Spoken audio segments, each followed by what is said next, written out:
आप सभी का स्वागत है मेंटोर की क्लासेस में। मैं हूं सचिन और आज के सेशन में हम डिस्कस करने वाले हैं एटम्स न्यूक्लियाई वाले सेक्शन से।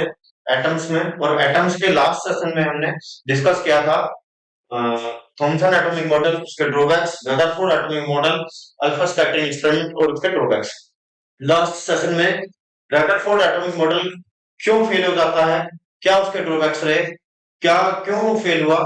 तो एक तो एटम्स की उसने स्टेबिलिटी की नहीं बताई, दूसरा स्पेक्ट्रल लाइंस के बारे में वहां पर कोई भी बात नहीं होती, जिस वजह से रदरफोर्ड एटॉमिक मॉडल फेल हुआ और बोर्स एटॉमिक मॉडल वहां पर आ जाता है। तो बोर्स ने क्या क्या बातें कही, बोर्स एटॉमिक मॉडल से क्वेश्चन मैंने आपको लास्ट सेशन में बताया था कि सीबीएसई में मैक्सिमम चांसेस है कि बोथ एटॉमिक मॉडल से आपको क्वेश्चन मिलेगा ही मिलेगा, क्योंकि एनर्जी यहाँ पर इलेक्ट्रॉन्स की निकालने के लिए आते हैं। जब हम बात करते हैं एटम्स की, तो एटम्स में एक सेक्शन किसका है, न्यूक्लियाई का है, जिसमें हमें न्यूक्लियस के बारे में जानना है।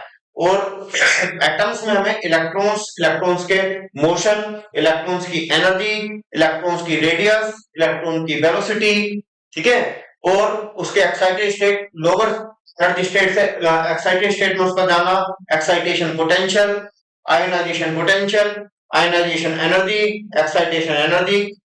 तो काफी सारे इसमें क्वेश्चंस हैं। जब वो लोअर एनर्जी से हाई एनर्जी जाता है तो कितने एनर्जी उसको देनी पड़ती है, हाई एनर्जी से लो एनर्जी आता है तो एनर्जी रेडिएट करता है, तो वहां पर वेवलेंथ क्या होगी जो उसने फोटोन रेडिएट करा।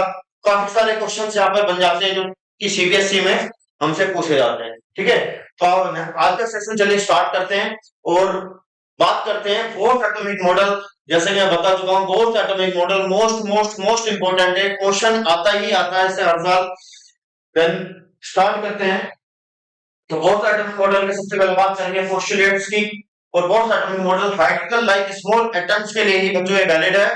तो पहला पोस्टुलेट क्या है इसका, इलेक्ट्रॉन रिवॉल्व करता है around the nucleus, around the nucleus under the action of the centripetal force, under the action of centripetal force. Centripetal force, ठीक है, रिवॉल्व करता है जैसे कि प्लेनेट, मैंने कहा था प्लेनेट रिवॉल्व करते हैं सन के अराउंड। प्लेनेट किसके अराउंड रिवॉल्व करते हैं, सन के अराउंड। जस्ट लाइक यहाँ पर इलेक्ट्रॉन रिवॉल्व करता है न्यूक्लियस के around under the action of the centripetal force. भैया आप सभी को पता होगा कि कोई भी पार्टिकल सर्कुलर मोशन में है तो उसको सेंट्रीपिटल फोर्स चाहिए। वो सेंट्रीपिटल फोर्स मैंने आपको लास्ट सेशन में बताया था कहां से मिलती है, which is provided by the, बोलो बताओ भाई, which is provided by the, कहां से मिलती है centripetal force, electrostatic force of attraction between the electron and, between the electron and nucleus. अभी डायग्राम से समझाता हूं। Provided by the electrostatic force of attraction, force of attraction between the, किस में attraction force, electron and nucleus. ठीक है, first point फिर एक बार रिपीट करता हूं, electron revolve around the nucleus under the action of the centripetal force. Centripetal force उसको कहां से मिलती है, electrostatic force of attraction, electrostatic force of attraction between the electron and nucleus. ठीक है, चलो डायग्राम समझते हैं। न्यूक्लियस, न्यूक्लियस पर चार्ज कितना बच्चों, plus JD, plus JD, Z मतलब यहाँ पर क्या है इसका एटॉमिक नंबर, क्योंकि जितना एटॉमिक नंबर होता है उतने क्या होते हैं उसके पास प्रोटॉन होते हैं, क्योंकि प्रोटॉन में कैसा चार्ज होता है, पॉजिटिव। और पॉजिटिव चार्ज यानी कि प्रोटॉन कहाँ यूज करता है, न्यूक्लियस के अंदर, इसलिए मैंने यहाँ पर क्या लिख दिया, प्लस जेडी। ठीक है, और इलेक्ट्रॉन्स रिवॉल्व करते हैं around the nucleus, minus charge plus charge, तो कैसी फोर्स आ गई बच्चों, अट्रैक्टिव। कैसी फोर्स आई, अट्रैक्टिव। वो कहां लग रही है, टुवर्ड द सेंटर, और जो फोर्स टुवर्ड द सेंटर होती है क्या प्रोवाइड करती है, सेंट्रीपिटल फोर्स। इसको सेंट्रीपिटल फोर्स मिली, इसी वजह से इसका मोशन कैसा हो गया, इसी वजह से इसका मोशन कैसा हो गया, सर्कुलर हुआ। ठीक है, तो जानते हैं सेंट्रीपिटल फोर्स कितनी होती है, M v square upon r, जिसमें कि m इलेक्ट्रॉन का मास है, v क्या है इसकी वेलोसिटी है, r क्या है इसका रेडियस है, r इसका यहां पर रेडियस है।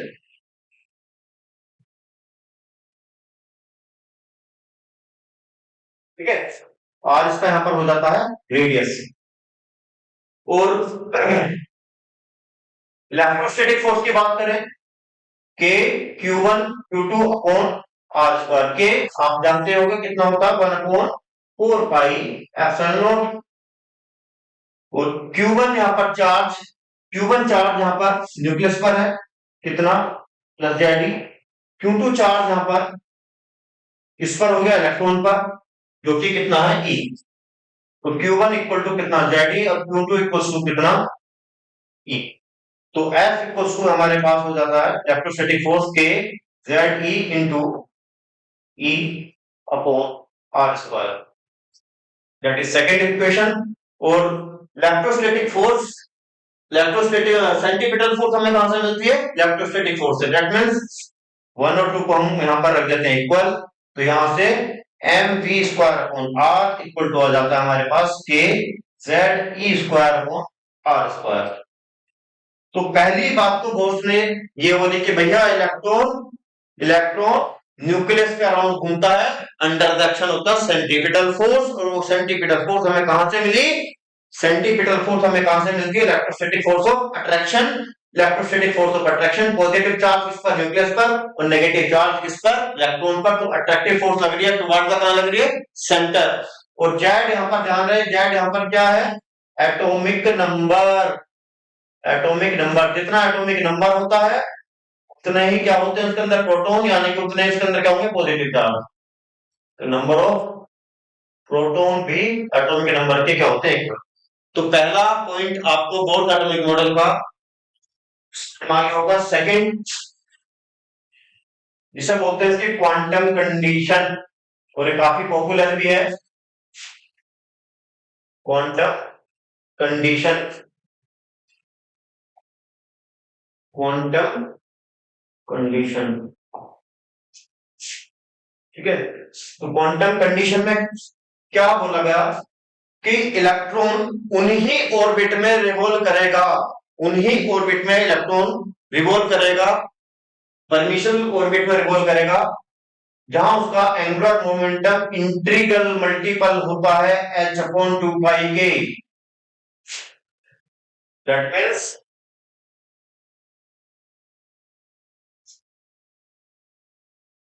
Electron those permissible orbit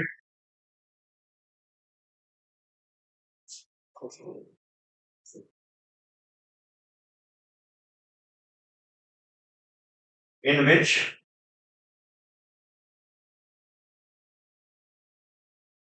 angular momentum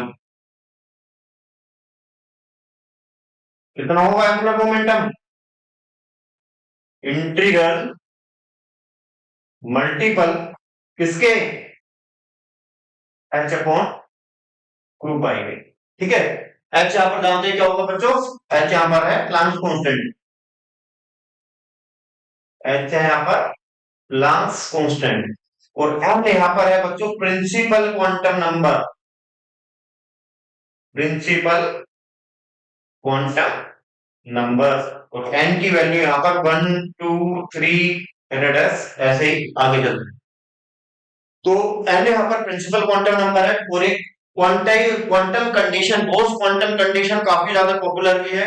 पहला मैंने आपसे पहली बात बताई आपको कि इलेक्ट्रॉन का रिवॉल्यूशन हो जाता है भैया न्यूक्लियस के around under the action of the centripetal force, under the action of the centripetal force which is provided by the electrostatic force of attraction. Second point आता है कि इलेक्ट्रॉन भैया उन्हीं परमिसिबल ऑर्बिट में रिवॉल्व करेगा जिसमें उसका एंगुलर मोमेंटम होगा integral multiple of h upon 2 pi के, h अपॉन 2 पाई के।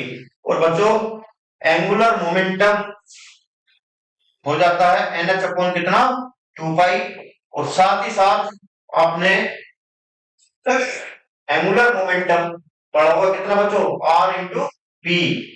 और p कितना होता है mv, लीनियर मोमेंटम। तो आप एंगुलर मोमेंटम को लिख सकते हो mvr, इट इज सेकेंड, ये हो जाते हैं हमारे पास first, N upon two pi, दोनों ही क्या है, एंगुलर मोमेंटम है। Then L equals to N H upon two pi था, तो दोनों को अगर हम इक्वल रखें, N H upon two pi equals to आ जाता है एम वी आर, और ये बोर्स की क्वांटम कंडीशन कहलाती है। क्या कहलाती है? Quantum condition. थर्ड आता है स्टेशनरी ऑर्बिट के लिए। स्टेशनरी ऑर्बिट क्या कहना था? स्टेशनरी ऑर्बिट मतलब अगर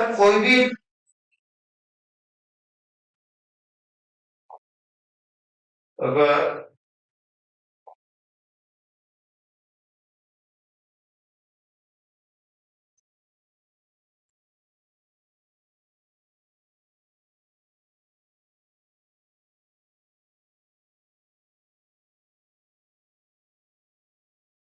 कोई भी इलेक्ट्रॉन न्यूक्लियस का राउंड स्टेशनरी ऑर्बिट में रिवॉल्व करता है, दैट मींस ना तो एनर्जी वो ले रहा है ना वो एनर्जी दे रहा है, दैट मींस इसी ऑर्बिट में क्या कर रहा है, वो रिवॉल्व कर रहा है, तो वहां पर कोई भी एनर्जी का एक्सचेंज नहीं होगा।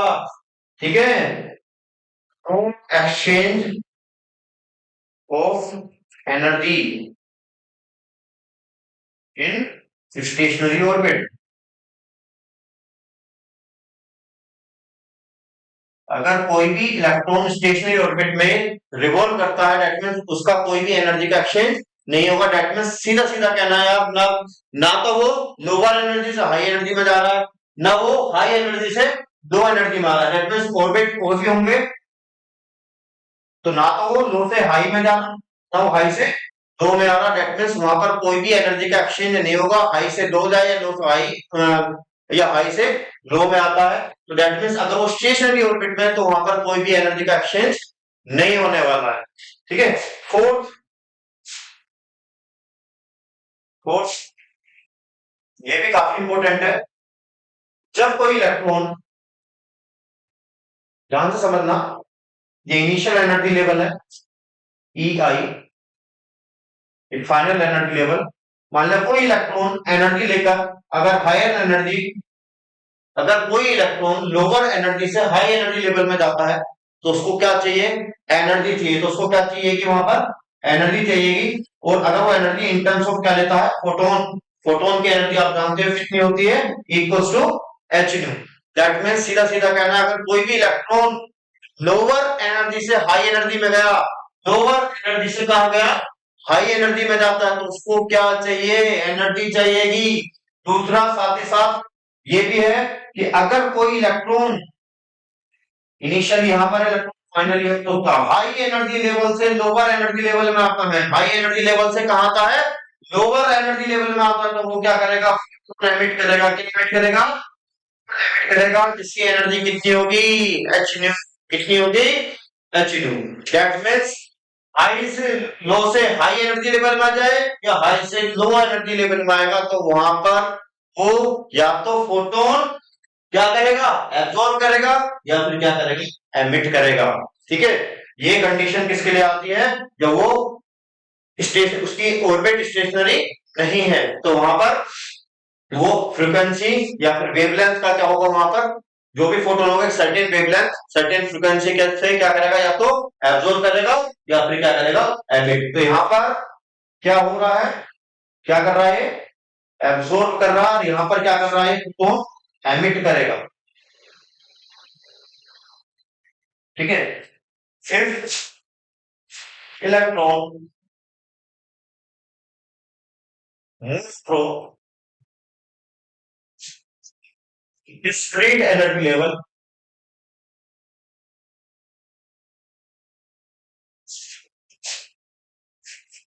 from lower to higher, or higher to high energy level to higher to lower energy level, lower energy level, it will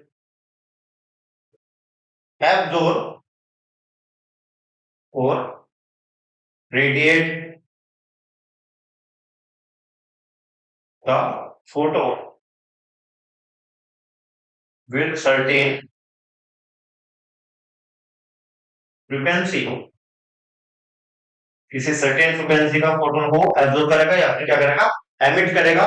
that means अगर कोई भी इलेक्ट्रॉन लो एनर्जी से हाई एनर्जी जा रहा है, लो से हाई जा रहा है, तो वो एब्जॉर्ब करेगा, हाई से लो आ रहा है तो क्या करेगा, वो फोटोन एमिट करेगा। दैट मींस, और थोड़ा उसको आगे जानते हैं, अगर कोई भी इलेक्ट्रॉन, ये जहां पर इलेक्ट्रॉन है उसको मैंने लिया ई आई, मतलब initial energy level, and I मैंने उसको लिख दिया, और जहां इलेक्ट्रॉन हाई एनर्जी से लोअर एनर्जी में जा रहा है उसको लिखा मैंने final energy level, and F मैंने लिख दिया। ध्यान से समझना, इलेक्ट्रॉन जहां है that is initial energy level, जहां वो चला गया final energy level, N I N F. जब ये हाई एनर्जी से लो एनर्जी में आएगा तो ई आई माइनस ई एफ, यानी कि ये एनर्जी ज्यादा थी, ये क्या हो गई कम। फॉर एग्जाम्पल, ये एनर्जी है 10 ईबी और ये एनर्जी इसकी कितनी भैया, 5 ईबी। ठीक है, 10 माइनस 5 कितना आएगा, 5, यानी कि ये जो फोटोन यहां से एमिट होने वाला है एच न्यू, वो 10 माइनस 5 कितना आएगा, 5। फॉर एग्जाम्पल, अगर ये एनर्जी लेवल, इसका एनर्जी होती कितना, 2 ईबी, तो आप क्या करते, 10 माइनस 2 किसके इक्वल होगा, 10 माइनस 2, तो 8 ईबी किसमें कन्वर्ट हो गया, फोटोन की एनर्जी में। किसमें, फोटोन की एनर्जी में। That means E I minus E F that is equal to कितना भैया, चिन्यू, क्या है, फ्रीक्वेंसी, यानी कि फोटोन्स जिस सर्टेन फ्रीक्वेंसी से यहां पर एमिट हो रहा है। या फिर आप लिख सकते हो E I minus E F equal to कितना भैया, H C upon lambda. Lambda यहाँ पर वेवलेंथ आ जाती है किसकी, फोटोन की। मैं समझता हूं ये आपको चारों पोस्टुलेट्स, मेन पॉइंट्स मैंने आपको यहाँ पर समझाए बोर्ड्स के, आपको समझ में आए होंगे। अब बात करते हैं यहाँ पर बोर्ड्स रेडियस, और जिस सर्टेन वेलोसिटी से इलेक्ट्रॉन रिवॉल्व करता है न्यूक्लियस के अराउंड, उसकी वेलोसिटी निकालते हैं। बोर्ड्स रेडियस यानी कि इलेक्ट्रॉन की रेडियस निकालते हैं एटम्स के अंदर। ठीक है, रेडियस ध्यान रखना दो होती हैं। नेक्स्ट टॉपिक है बोर्ड्स रेडियस।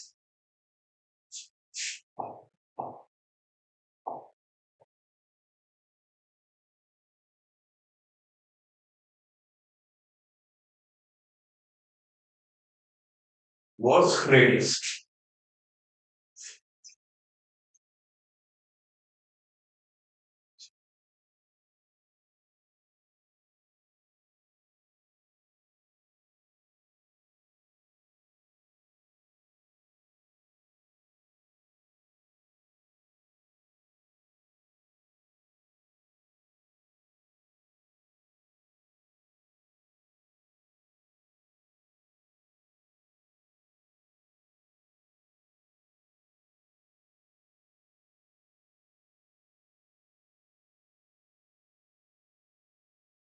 वो रेडियस टॉपिक है। देखो, एक तो रेडियस होती है न्यूक्लियस की, न्यूक्लियस का चार्ज कितना पता है मैंने आपको, प्लस जेडी। प्लस जेडी क्यों है प्लस जेडी चार्ज, एलिमेंट का रिप्रेजेंटेशन एक्स कोई एलिमेंट है, जेड इसका एटॉमिक नंबर, ए इसका मास नंबर। जैसे कि सोडियम होता है, सोडियम एन ए 1123, तो 11 क्या होगा इसका एटॉमिक नंबर, और कितने इसके अंदर क्या होंगे, इलेक्ट्रॉन होंगे, कितने के होंगे, प्रोटॉन होंगे। तो प्रोटॉन भी कितना होगा इसके अंदर, 11, यानी कि जेड के बराबर ही क्या हो गए, प्रोटॉन्स हो गए, और प्लस चार्ज किस पे हो गया, प्रोटॉन पे हो गया, इंटू ई। तो एक तो यहाँ पर रेडियस हो सकती है न्यूक्लियस की, ये जो रेडियस है किसकी होगी, न्यूक्लियस की। तो जब न्यूक्लियस की रेडियस की बात करेंगे, तो जब मैं न्यूक्लियस वाला टॉपिक लूंगा तो तब निकालेंगे, क्योंकि बहुत बच्चों को कंफ्यूजन होता है कि जल्दबाजी में हम पढ़ तो लेते हैं, पर लेकिन ये नहीं पता होता कि रेडियस भी दो होती है। रेडियस दो किसकी किसकी, एक तो होती है बच्चों न्यूक्लियस की, और जो इलेक्ट्रॉन इस न्यूक्लियस के अराउंड रिवॉल्व कर रहा है उसकी भी एक रेडियस यहां पर होगी, दैट इज आर। एक ये रेडियस है न्यूक्लियस की, और ये वाली किसकी कहलाएगी, एटम की रेडियस। ठीक है, तो हम बात कर रहे हैं सिर्फ इस वाली रेडियस की, न्यूक्लियस की रेडियस के बारे में हम न्यूक्लियाई वाला जो टॉपिक उठा लेंगे, न्यूक्लियाई वाला सेशन जो होगा उसमें हम बात करेंगे। तो फिलहाल हम बात करने वाले हैं किसकी, इलेक्ट्रॉन की रेडियस यानी कि एटम की रेडियस की। ठीक है, चलिए बात करते हैं कैसे निकालेंगे। इलेक्ट्रॉन रिवॉल्व करता है, फर्स्ट पोस्टुलेट क्या था, इलेक्ट्रॉन रिवॉल्व करता है न्यूक्लियस का around under the action of the centripetal force. Nucleus पे चार्ज, न्यूक्लियस का जो चार्ज है Q1 that is plus Ze, electron का charge Q2 that is equal to E। और यहां पर एक अट्रैक्टिव फोर्स, यहां पर एक अट्रैक्टिव फोर्स लग रही है, नेगेटिव चार्ज, कैसा चार्ज, पॉजिटिव, इसलिए एक ऐसी फोर्स आ गई अट्रैक्टिव जो कि क्या है, इलेक्ट्रोस्टैटिक फोर्स। पहला पोस्टुलेट क्या कहता है कि भैया इलेक्ट्रॉन रिवॉल्व करता है न्यूक्लियस के around under the action of the centripetal force. Centripetal force बच्चों कितनी होती है बताओ, mv²/r। r क्या है इसकी रेडियस, m इलेक्ट्रॉन का मास हो जाता है, v क्या है इसकी वेलोसिटी, जिस वेलोसिटी से इलेक्ट्रॉन यहाँ पर क्या कर रहा है, रिवॉल्व। कभी भी सर्कुलर पाथ में वेलोसिटी निकालने के लिए क्या खींच लेते हैं, टेंजेंट। किसी भी पॉइंट पर टेंजेंट खींचोगे तो डायरेक्शन मिल जाती है किसकी, वेलोसिटी। ठीक है, तो mv²/r सेंटीपिटल फोर्स हो जाती है जी। सेंटीपिटल फोर्स कहां से मिलती है हमें, सेंटीपिटल फोर्स मिलती है electrostatic force of attraction, negative charge positive charge. Electrostatic force कितनी पड़ी है दोस्तों बताओ, तो बोलो कितनी होती है, k Q1 Q2/r²। ठीक है, और Q1 यहां पर बच्चों बताओ कितना है, Q1 चार्ज किस पर है, न्यूक्लियस पर, जो कि कितना है प्लस Ze। Q2 चार्ज कितना है यहाँ पर, इलेक्ट्रॉन का चार्ज है कितना, E अपॉन r²। ठीक है, और फर्स्ट और सेकंड इलेक्ट्रोस्टैटिक फोर्स हमें क्या प्रोवाइड करती है, सेंटीपिटल फोर्स, इसलिए हम दोनों को क्या रख देंगे, इक्वल रख देंगे, क्योंकि हमें सेंटीपिटल फोर्स कहां से मिल रही है, इलेक्ट्रोस्टैटिक फोर्स ऑफ अट्रैक्शन। ये mv²/r equal to k Ze²/r²। और इसको अगर हम सोल्व करते हैं तो mv², एक आर से आर यहाँ पर कैंसिल हो जाएगा, तो यहाँ आता है kZe²/r, kZe²/r and v² equal to आ जाता है kZe²/r। तो r आप यहाँ से निकालते हो तो ये हो जाता है kZe²/mv²। फर्स्ट करके इसको आप, सॉरी फर्स्ट नहीं है, थर्ड, थर्ड करके आप इसको यहीं छोड़ दीजिए।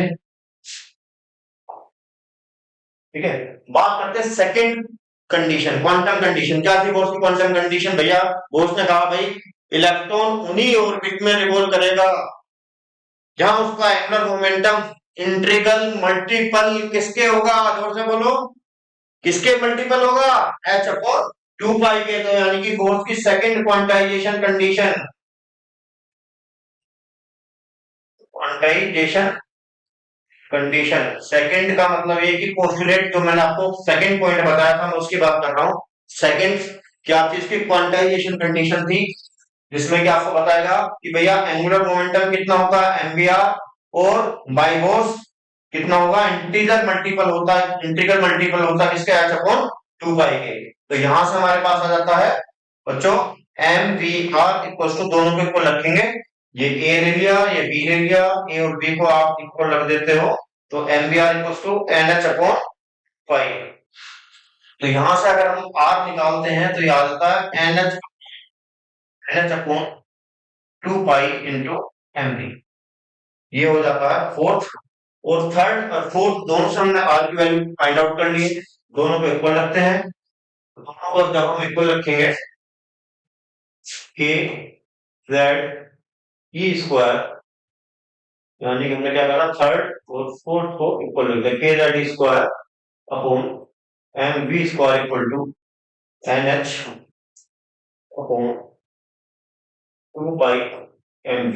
क्या हम क्या फाइंड आउट कर रहे हैं, बोर्स रेडियस, रेडियस किसी भी nth ऑर्बिट, nth ऑर्बिट में अगर हमें रेडियस निकालनी है तो उसके लिए हम फॉर्मूला टाइप कर रहे हैं, और बोर्स रेडियस भी जाननी है, और उसके ऊपर कंसेप्चुअल क्वेश्चंस आते हैं।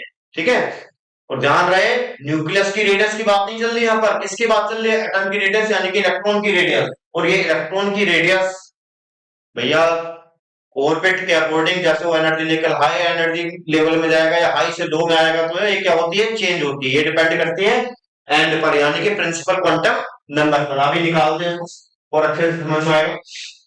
तो यहां से अगर हम v निकालते हैं, यहां से हम v निकालते हैं, एक v से v कैंसिल आउट हो जाएगा, तो k z e square upon यहाँ बचता है mv equal to N H upon 2 pi n, और v निकालेंगे तो k z e square into 2 pi, और m आ जाएगा यहाँ पर अपॉन m, यहाँ है ये वाला है, into N H equal to v चला जाता है। ठीक है, इतना समझ में आता है।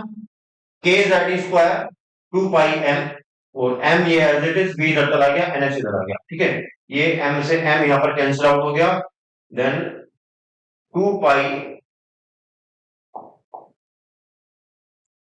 से m कैंसिल आउट हो गया, तो आ जाता 2 pi K Z square upon N H equal to v। तो ये तो इसकी आ जाती है वेलोसिटी, और वेलोसिटी में भी हम देखते हैं कि वेलोसिटी आती है v equals to 2 pi K Z square 2 pi K Z E square upon N H, ये आ जाती है इसकी वेलोसिटी। और वेलोसिटी में आप यहां ध्यान दीजिएगा कि फॉर हाइड्रोजन, वेलोसिटी की बात करते हैं, पहले मैं आपको इससे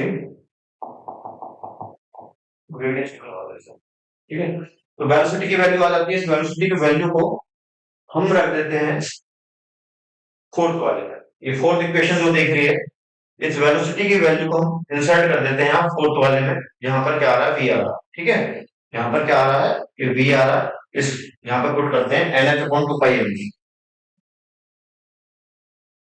आर की वैल्यू है, तो कौन से तो fourth N H upon 2 pi R equal to N H upon 2 pi M G. ठीक है, तो यहां इसको पुट करते हैं, तो आर इक्वल टू हमारे पास आता N H upon 2 pi M, B की वैल्यू है हमारे पास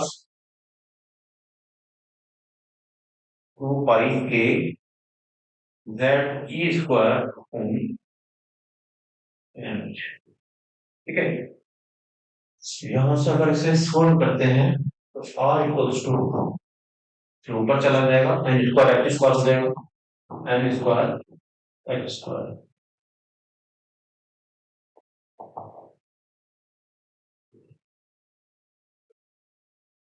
एन स्क्वायर एक्स स्क्वायर,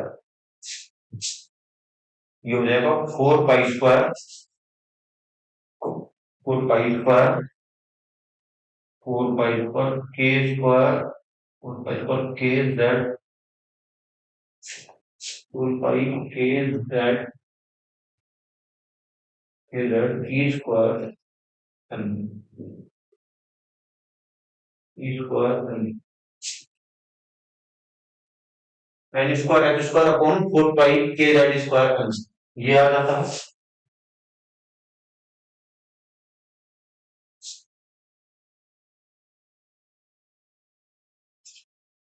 ठीक है,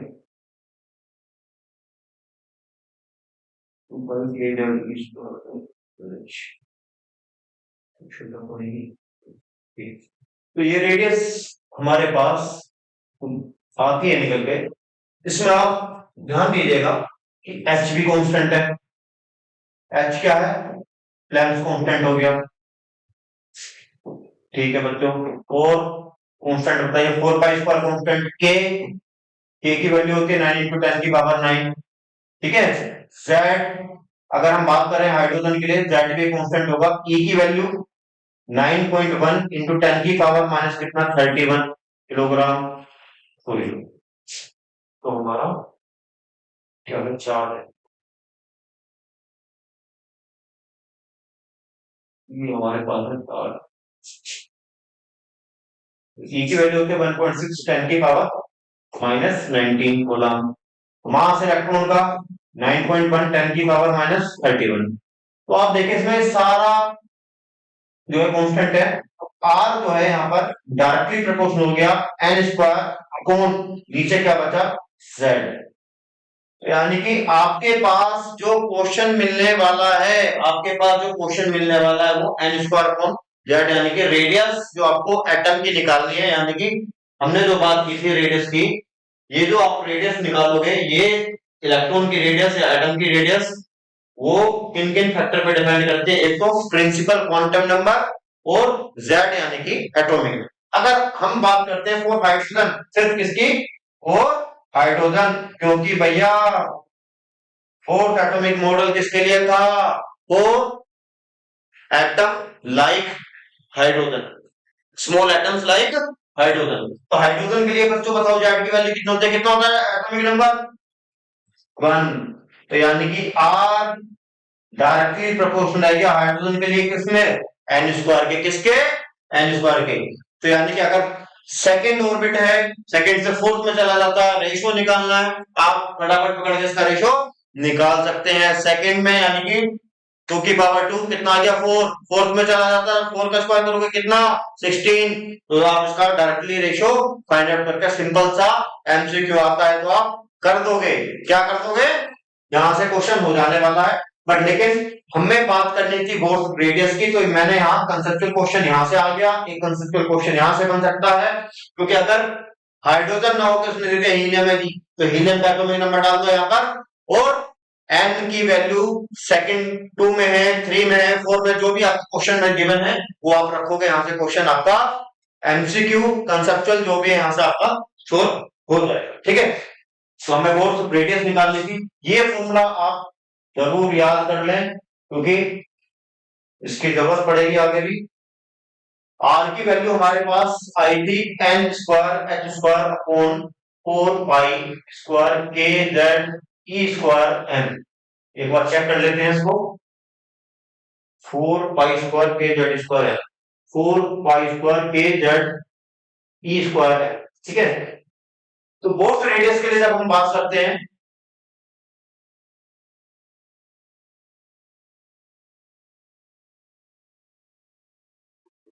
बोथ रेडियस की अगर हम बात करते हैं तो बच्चों बोर्स का मॉडल किसके लिए है, हाइड्रोजन के लिए। ठीक है, तो यहाँ पर हमें क्या क्या रखना है भैया, जेड की वैल्यू रख दो कितना 1। ठीक है, एटॉमिक नंबर 1।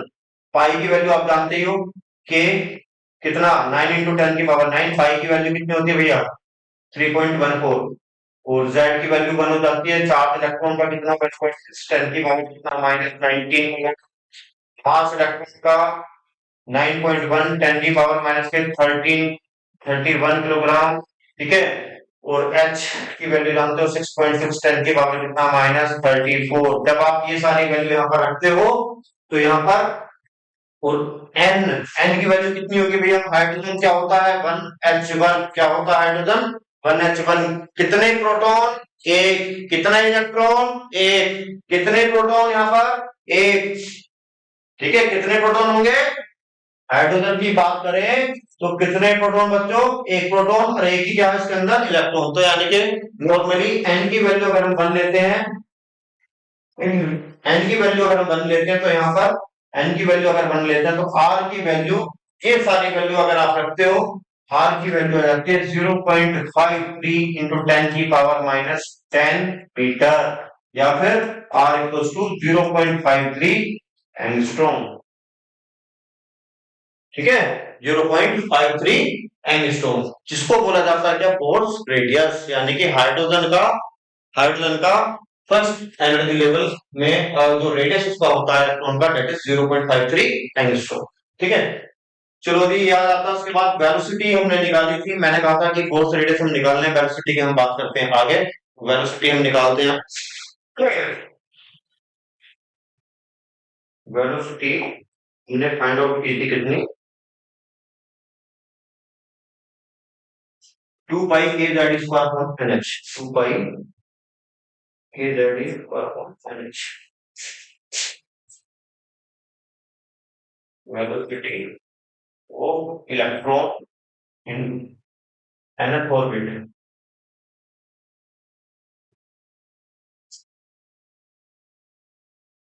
वेलोसिटी आ जाती है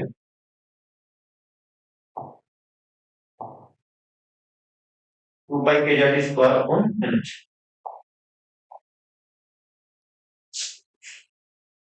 to pi K Z E square upon N H. पहले तो एक बात क्लियर हो जाती है भैया, इनवर्सली प्रोपोर्शनल किसके, प्रिंसिपल क्वांटम नंबर के। बाकी सारा इसके अंदर क्या है, कांस्टेंट। अगर जेड की वैल्यू हम क्या रख लेते हैं, 4 हाइड्रोजन एटम, ठीक है। अगर जेड हम लेते हैं, if Z equal to 1 4 hydrogen, वो इनवर्सली प्रोपोर्शनल किसके हो गए, एन के प्रिंसिपल क्वांटम नंबर के, ठीक है। कौन सी वेलोसिटी है, इलेक्ट्रॉन है, रिवॉल्व करता है न्यूक्लियस के अराउंड, और न्यूक्लियस का चार्ज कैसा, प्लस जेड ई।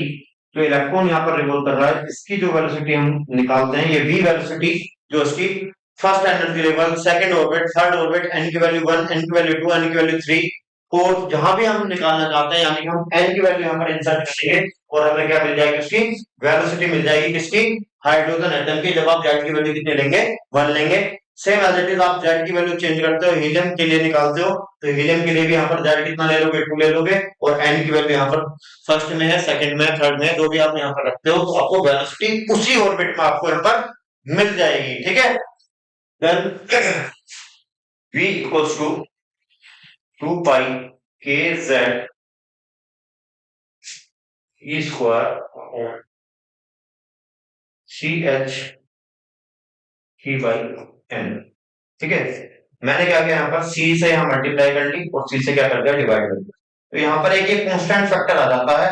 अगर हम बात करते हैं फॉर हाइड्रोजन, तो हाइड्रोजन के लिए जैसे कि मैं बता चुका हूँ, जेड की वैल्यू कितनी होती है, 1 होती है। तब ये फॉर्मूला क्या बन जाएगा, यहाँ पर बी इक्वल्स टू आ जाएगा, जेड की वैल्यू 1 रख देना, 2 पाई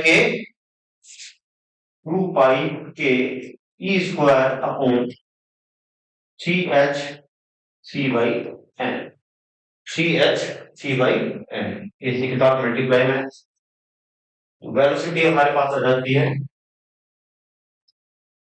2 pi K square upon C H.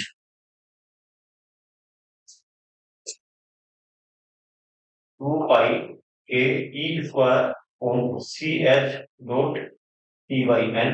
और जब हम यहाँ पर के की वैल्यू रखते हैं 9 इंटू 10 की पावर 9, ई की वैल्यू रखते हैं 1.6 10 की पावर माइनस के 19, और सी की वैल्यू 3 इंटू 10 की पावर 8 मीटर पर सेकेंड, एच 6.6 10 की पावर माइनस 34। तो ये वैल्यू आ जाती है v इक्वल्स टू 1/137 और c बाई एन।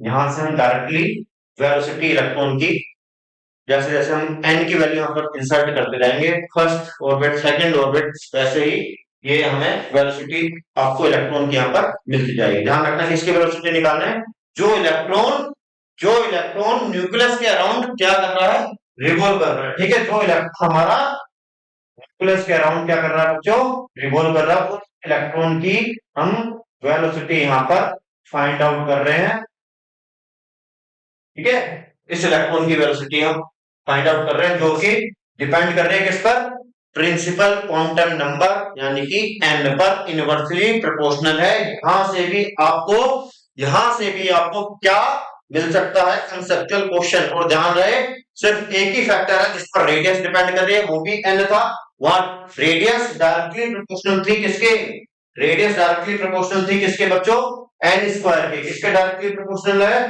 मैंने बताया हुआ कि यहाँ पर किसके डायरेक्टली प्रोपोर्शनल है, एन स्क्वायर। ध्यान रखें किसके लिए, हाइड्रोजन के लिए। अगर हाइड्रोजन नहीं है तो एन स्क्वायर बाई कितना आ जाता है, यहाँ पर जेड आ जाता है, ठीक है। और वेलोसिटी की बात करें तो वेलोसिटी किसी भी एलिमेंट के लिए हो जाएगी जेड बाई कितना, एन, ठीक है। डायरेक्टली प्रोपोर्शनल होगी किसकी, जेड बाई एन। और अगर हम बात करें हाइड्रोजन के लिए, जेड 1 रख दोगे, इनवर्सली प्रोपोर्शनल हो जाएगी 1 बाई एन के, ठीक है। और देन हाइड्रोजन के लिए हमने निकाले हुए, तो उसके लिए एक सिंपल फॉर्मूला हमारे पास आ जाता है, 1/137 c बाई एन। अब मैं आपको यहाँ पर मोस्टली सबसे ज्यादा इसमें पूछा जाने वाला एनर्जी का रिलेशन nth ऑर्बिट में, उसकी बात मैं करने वाला आपसे। देन एनर्जी निकालते हैं इलेक्ट्रॉन की nth ऑर्बिट में, यानी कि किसी भी nth ऑर्बिट में फर्स्ट सेकंड थर्ड फोर्थ यानी कि n की वैल्यू डालनी है और आपको इलेक्ट्रॉन की क्या मिल जाए, एनर्जी मिल जाए। ठीक है, सबसे ज्यादा इस पे क्वेश्चन आते हैं सीबीएसई में, energy of electron in nth orbit. सभी बच्चे इसको बहुत अच्छे से करेंगे, मैंने पहले ही बोला था, लास्ट सेशन में बता चुका हूं कि भैया फोर्थ से क्वेश्चन आना ही आना है। मैक्सिमम सीबीएसई का ये रहता है कि कंसेप्चुअल क्वेश्चन बनते भी सही है, सीबीएसई जो है ज्यादातर क्वेश्चन यहीं से डालता है, तो इसमें काफी सारे कंसेप्चुअल क्वेश्चन भी आते हैं, न्यूमेरिकल्स भी आते हैं। पॉइंट टू पॉइंट आप नोट करिएगा मैं क्या बता रहा हूं यहाँ पर।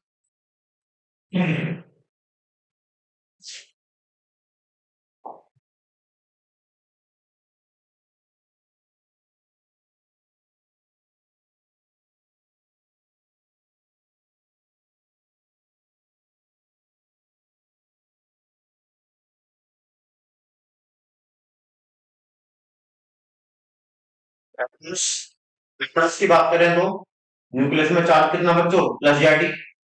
न्यूक्लियस पे चार्ज कितना, plus JD, plus Z charge होता है न्यूक्लियस पे। एक इलेक्ट्रॉन है जो कि रिवॉल्व कर रहा है with certain velocity, negative charge. Velocity निकालेंगे तो टेंजेंट की चलेंगे, वेलोसिटी निकालेंगे तो टेंजेंट की चलेंगे, सर्टेन वेलोसिटी से रिवॉल्व कर रहा है और इसकी रेडियस है कितनी, आर।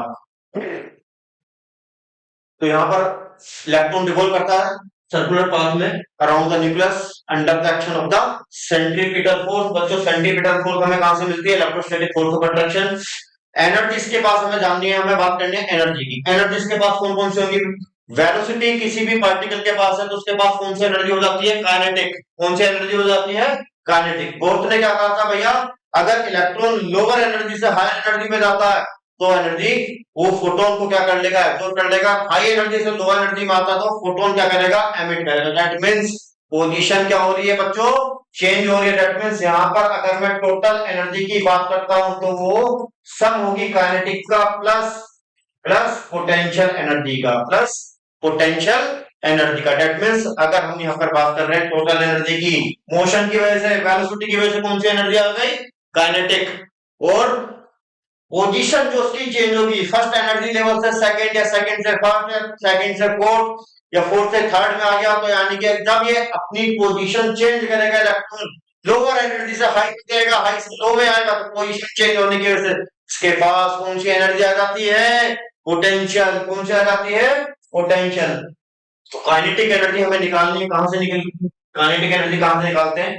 पहला फर्स्ट पोस्टुलेट मैंने जो आपको बताया था, इलेक्ट्रॉन रिवॉल्व करता है न्यूक्लियस के around under the action of the centripetal force. और सेंट्रीपिटल फोर्स कहां से मिलती है, electrostatic force of attraction, negative charge और पॉजिटिव चार्ज। ठीक है, तो सेंट्रीपिटल फोर्स बताओ कितनी, mv स्क्वायर अपॉन आर। और इलेक्ट्रोस्टैटिक फोर्स होती है कितनी, k q1 q2 upon R square. Last में अभी मैं आपको बताया था इस पे चार्ज कितना, न्यूक्लियस पे कितना लिया था बच्चों चार्ज, Q1। Q1 कितना है, प्लस जेडी। कितना, Q1 कितना है, प्लस जेडी। Q1 चार्ज है प्लस जेडी और Q2 चार्ज होता है, Q2 चार्ज लिया हमने इलेक्ट्रॉन पर, वो कितना है, E। तो यहां पर ये आ जाएगा K Z E into E upon R square.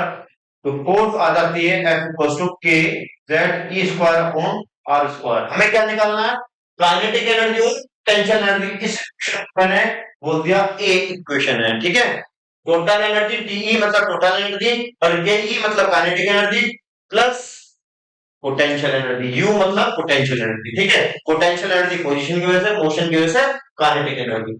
तो आ जाते हैं यहाँ पर, तो सेंट्रीपिटल फोर्स हमें कहां से मिलती है, इलेक्ट्रोस्टैटिक फोर्स ऑफ अट्रैक्शन से जी। ठीक है, दोनों को हमने रख दिया इक्वल, तो यहां से आ जाता है mv square upon R equal to कितना, K Z E square upon R square. ठीक है, K Z E square upon R square. हमें एक आर से आर कैंसिल आउट हो जाएगा, तो M B square equals to कितने बचेगा, एक आर से आर कैंसिल आउट होता है, तो यहाँ बचेगा के जेड स्क्वायर अपॉन के जेड स्क्वायर अपॉन आर।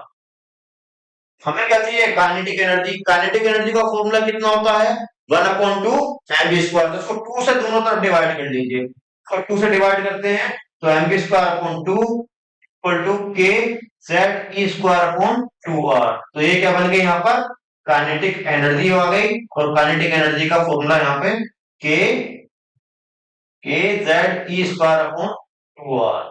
ठीक है बच्चों, काइनेटिक एनर्जी हमारे पास आ चुकी है। Kinetic energy K Z square upon 2r। Kinetic energy equal to K Z E square, K Z E square upon 2r। ठीक है, K Z square upon 2r। अब बात करनी है किसके, हमें पोटेंशियल एनर्जी। ठीक है, यहाँ पोटेंशियल एनर्जी भी आ रही है, पोटेंशियल एनर्जी भी निकालते हैं। तो कौन सी पोटेंशियल एनर्जी है ये पोटेंशियल एनर्जी है इलेक्ट्रोस्टैटिक पोटेंशियल एनर्जी, क्योंकि यहाँ पर इलेक्ट्रॉन यानी कि चार्ज लोअर एनर्जी से हाई एनर्जी या हाई एनर्जी से कहा सकता है लो एनर्जी में आ सकता है, जिसकी वजह से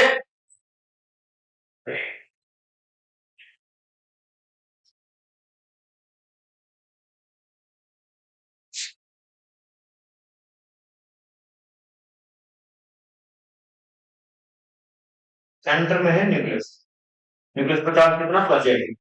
तो इलेक्ट्रॉन लो एनर्जी से हाई एनर्जी, हाई से लो।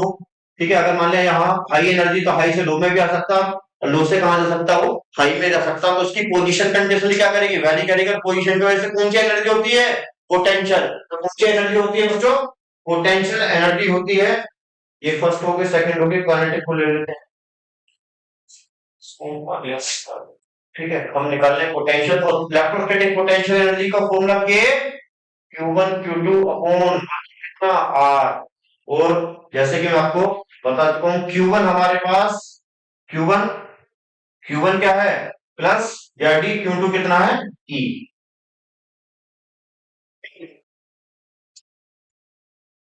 Q1 हमारे पास जो न्यूक्लियस पर चार्ज था इक्वल टू कितना, प्लस या डी। Q2 कितना, माइनस E। अब यहां पर मैंने माइनस लिख दिया। माइनस क्यों लिखा भाई, माइनस क्यों आया, क्योंकि पोटेंशियल एनर्जी कैसी क्वांटिटी है, स्केलर। पोटेंशियल एनर्जी कैसी क्वांटिटी होती है, स्केलर।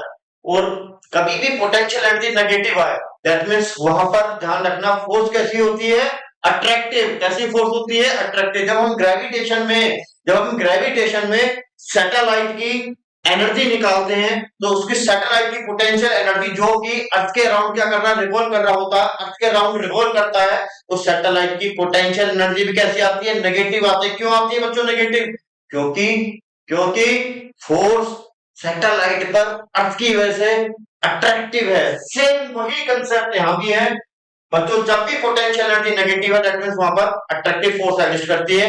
और चार्ज यहां पर हमने क्या लिया, नेगेटिव क्यों लिया, फोर्स में नहीं लिया था। फोर्स कैसी क्वांटिटी थी, वेक्टर।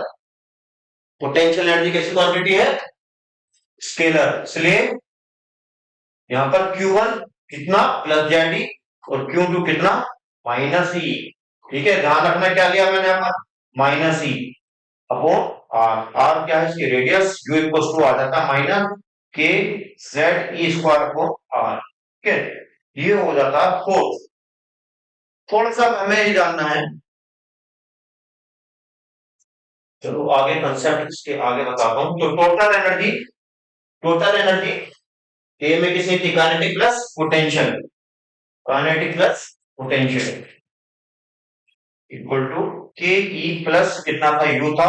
और काइनेटिक एनर्जी हमने निकाली कितनी, के जेड ई स्क्वायर अपॉन कितना, 2r प्लस पोटेंशियल रखते हैं, तो यहां से पोटेंशियल आ जाती है, माइनस में है, minus K Z E square upon R. इसको सोल्व करते हैं तो total energy equals to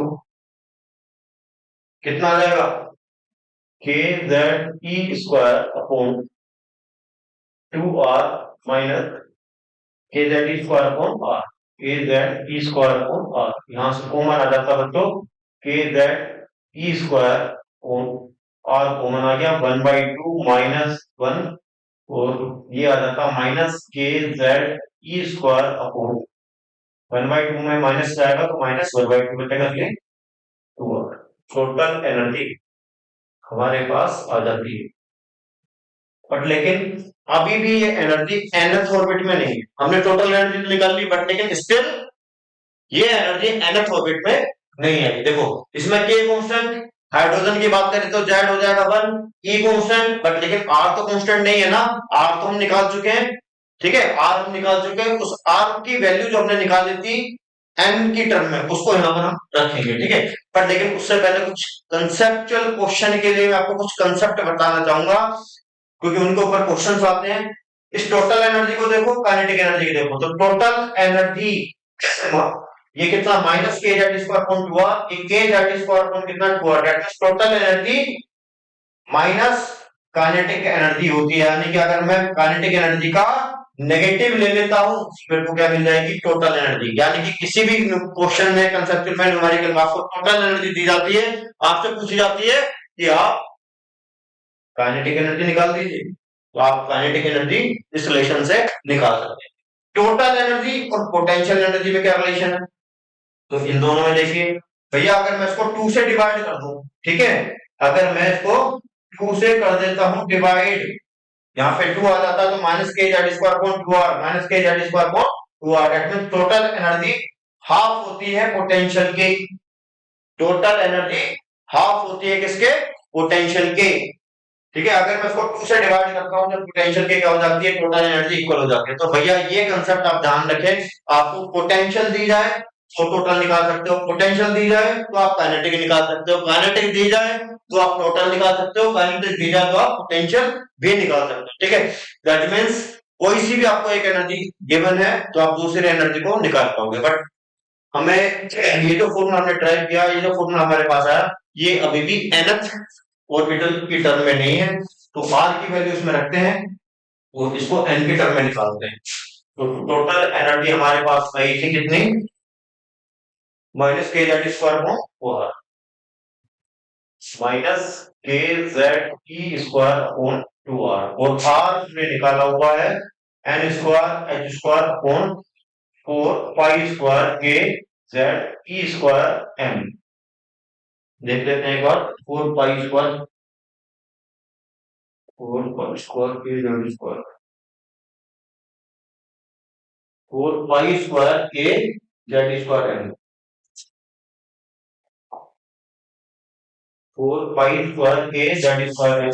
r की वैल्यू को हटा सकते हैं, तो टोटल एनर्जी हमारे पास आ जाती है minus K Z E square upon 2, r की value n square h square, ठीक है। यहाँ r की वैल्यू हमने रख दी है, इस r की वैल्यू को यहाँ रख दिया, तो n square h square upon 4 pi square K Z E square.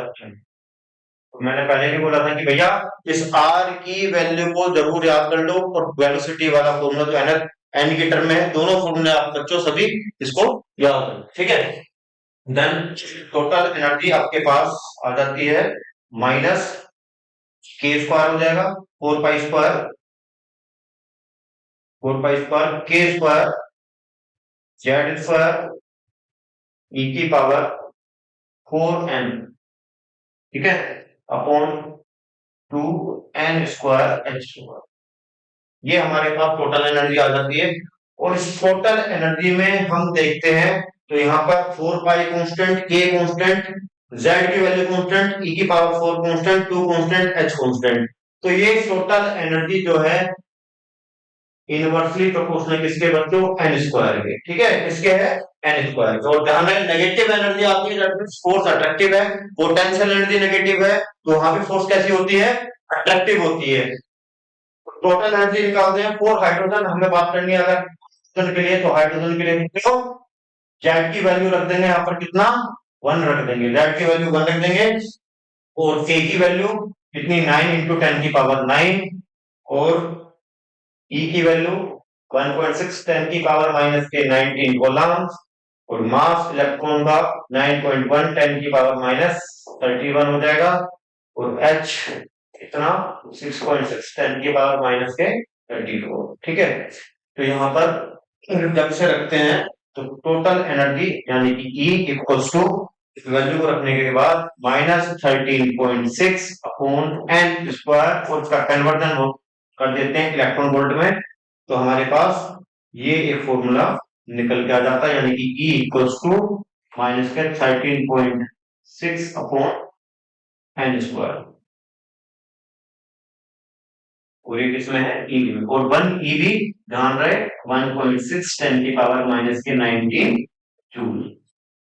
तो ये एनर्जी हमारी आ जाती है nth ऑर्बिट में। तो यही इस सेशन को हम जो है खत्म करते हैं। नेक्स्ट सेशन में हम स्पेक्ट्रल लाइंस, आयोनाइजेशन पोटेंशियल, और अगर कोई भी इलेक्ट्रॉन हाई एनर्जी से लो एनर्जी से हाई एनर्जी में जाता है, रेडबर्ग कांस्टेंट, और ionization potential, excitation potential, ionization energy, excitation energy, इन सभी के बारे में जानेंगे। Spectral lines, Lyman series, Balmer series, Paschen series, ये सारी सीरीज के बारे में जानेंगे। क्या क्या क्वेश्चंस आते हैं, कुछ कंसेप्चुअल क्वेश्चंस भी हम उसमें करने वाले हैं, न्यूमेरिकल भी करने वाले हैं। तो सीबीएसई के लिए प्रिपरेशन के लिए आप मेरे साथ जुड़े रहिए। हर सेशन में आपको कुछ ना कुछ नया मिलने वाला है, और टाइम टू टाइम आपको मैं जो है नए नए लेक्चर्स, नए नए सेशंस में अपडेट करता रहूंगा। और नेक्स्ट सेशंस में मैं आपको नीट के लिए प्रॉपर क्लासेस हमारी चलने वाली हैं, इसलिए चैनल को आप वीडियो को लाइक, सब्सक्राइब, चैनल को सब्सक्राइब और वीडियो को लाइक कर दीजिए, जिससे कि और भी बच्चों तक पहुंचती रहे वीडियो, जिससे कि बच्चों अच्छा परफॉर्म कर सके। थैंक यू सभी को।